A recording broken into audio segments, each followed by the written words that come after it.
Fundamentally speaking, we live in a world where we need to always identify ourselves and show ID everywhere. Your bank, you show your ID.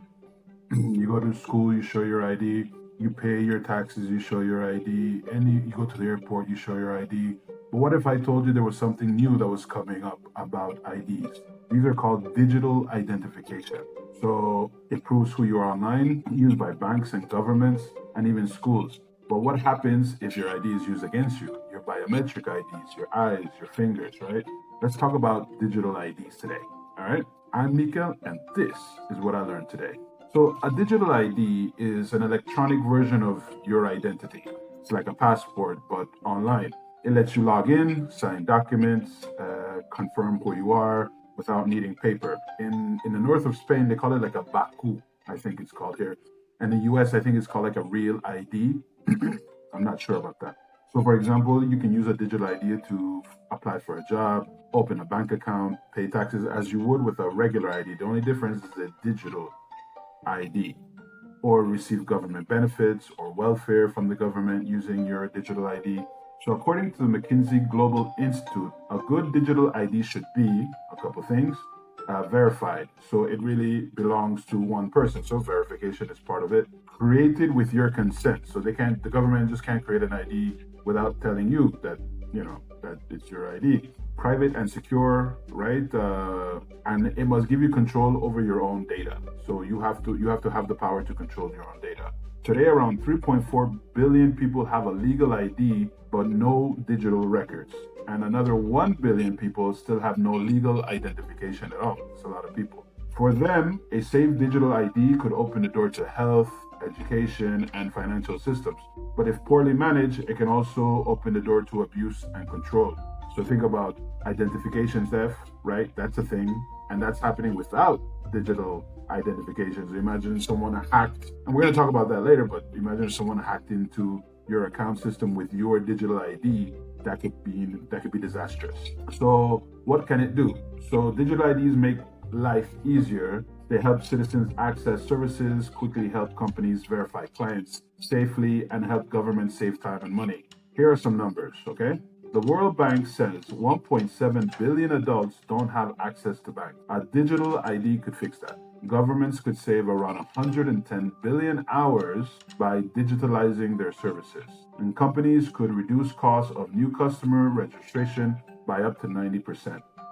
Globally, McKinsey estimates that digital IDs could add between 3% and 13% to a country's GDP by 2030. Of course, so if you start digitalizing services, that means no paperwork, right? A lot of things would be automated, fewer workers as well, so you don't have to go through the bureaucracy. I live in Europe, so the bureaucracy makes it a little worse in this case.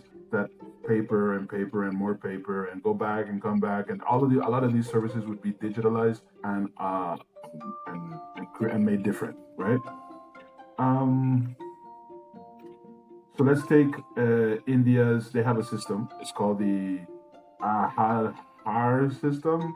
As an example, over 1.3 billion people are now registered using fingerprints and iris scans. It reduces welfare fraud and made it easier to receive benefits.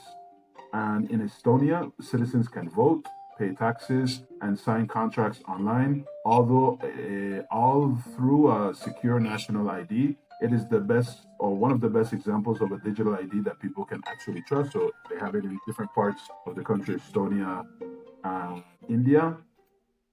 So how does it work? So it combines your personal information, your name, date of birth, and sometimes your biometric. Sometimes, I'm not saying all the time.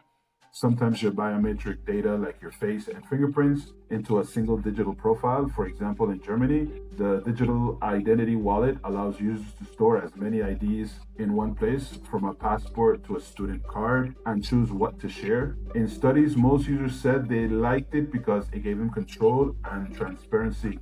But some people were divided about who should manage it, and that's a very important question: government or private sector. This shows that the biggest question in technology is trust. Who can we trust with our digital information, right? Some of the benefits. So faster and easier access to services. You can renew a passport or get healthcare online.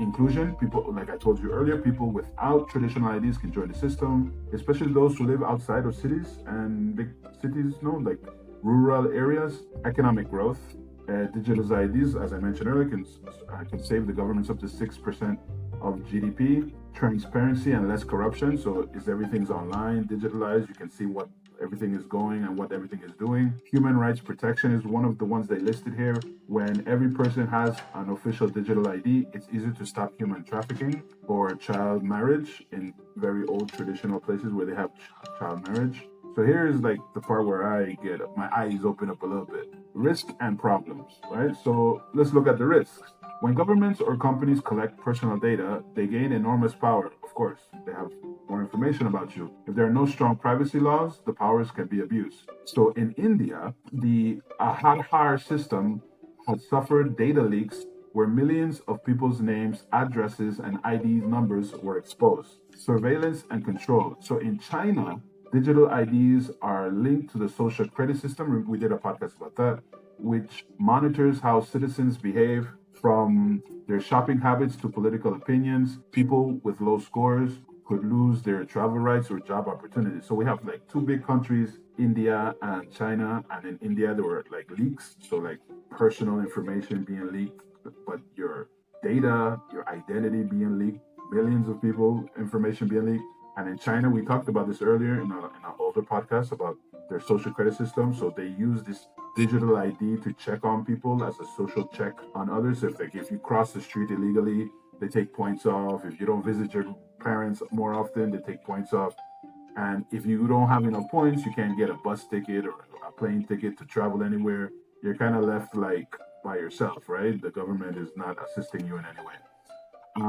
In Kenya, the Huduma Namba program excluded many people who couldn't prove their citizenship, especially minority groups. And in India, some poor families lost access to food aid because the fingerprint system failed to recognize them. So here's another issue. So like, imagine your phone, right? I take my phone and I'm trying to get my fingerprint and it can't read my fingerprint and it doesn't allow me access to my banking or it doesn't allow me access to my phone. Imagine that on a grand scale.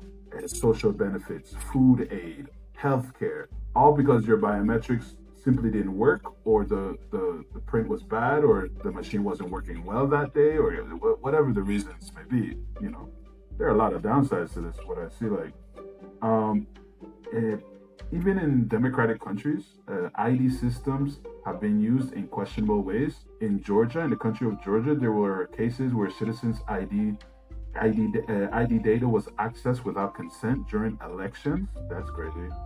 Activists reported that personal details like addresses and ID numbers were used for political targeting and voter pressure. These incidents show how fragile trust can be when data is handled by people with political interests. So now imagine I live in Spain.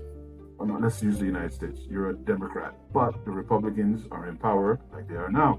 If you had control over people's data, then you could control who votes and who doesn't vote because, it's connected, it's all connected. Then governments of certain political ideologies could decide to find reasons to not let people vote and cut them off digitally, and that would be a huge problem for democracy.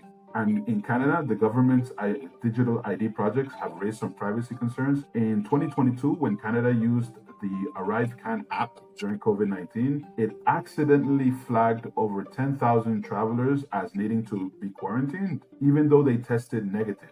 So some experts said there was an example of how digital ID systems, once linked to travel and health data, can easily make mistakes and restrict movements unfairly. And they also warned that linking health records, tax data, and digital IDs could allow the government to track citizens' activities beyond what is necessary. So like I gave you the example, if you are a protester, if you are against the government, having all this information, tax information, your banking information, your health information linked to one thing could be a problem for those who want to do something against you. So politically, it doesn't seem like a good idea. No, I don't think so. Right now, there are many countries who use them. Estonia, 99% of public services are online. India, like I told you, At the higher system, Nigeria, over 100 million people are registered. Brazil, they're working on a unified digital ID. The United Kingdom is developing one login for all services.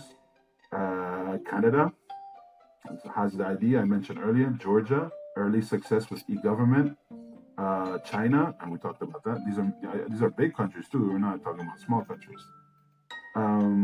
So we understand the abuse, right? The risks. There are a lot of risks to it. What about the future? Well, some people argue that the future of digital identity depends on trust. So first, it should be voluntary. The government shouldn't force people to choose to use it. You should want to use it based on your. You should have the option of both a digital ID and a physical ID. Private, the data must be protected and encrypted and transparent. People should know what data is being collected and how it's used. Like right now, if you click on a website and they ask you for consent for cookies, the cookie bar, they ask you, can we do this, and this with your information? People are asking, groups are asking for these types of transparency actions. The EU is creating an EU digital identity wallet, which will let citizens sign contracts, travel, and access healthcare securely across Europe. With privacy controls built in, some governments are also testing blockchain. We talked about that when it came to Bitcoin and a digital wallet, as they call it, that's very transparent. You can see all the all the transactions in them. The goal is to make a digital identity, a tool for inclusion and empowerment, not one for surveillance and control. So there. So in summary, a digital ID is a way to prove who you are. It can make life easier, faster, and more exclusive. It can also bring economic benefits, increasing GDP to a country. It carries a lot of risk, from surveillance to data leak to political misuse. And some examples from Canada, Georgia, India, China, and Kenya show that even a good system has its flaws and can be abused. So the lesson is clear. Digital identity is powerful, is a very powerful tool, but it needs to be built on trust, transparency, and voluntarily, no freedom. So I don't know. You tell me. I gave you all the information. What do you think? Should we all switch to a digital ID system? Should we stay with the system we have? Should we have a mix of both systems? Leave them below in the comments and let me know, because as we get closer and closer to the future, um, this is becoming more and more real, and these are conversations that we need to start having. Thank you for listening. I'm Mikael, and this is what I learned today. Bye.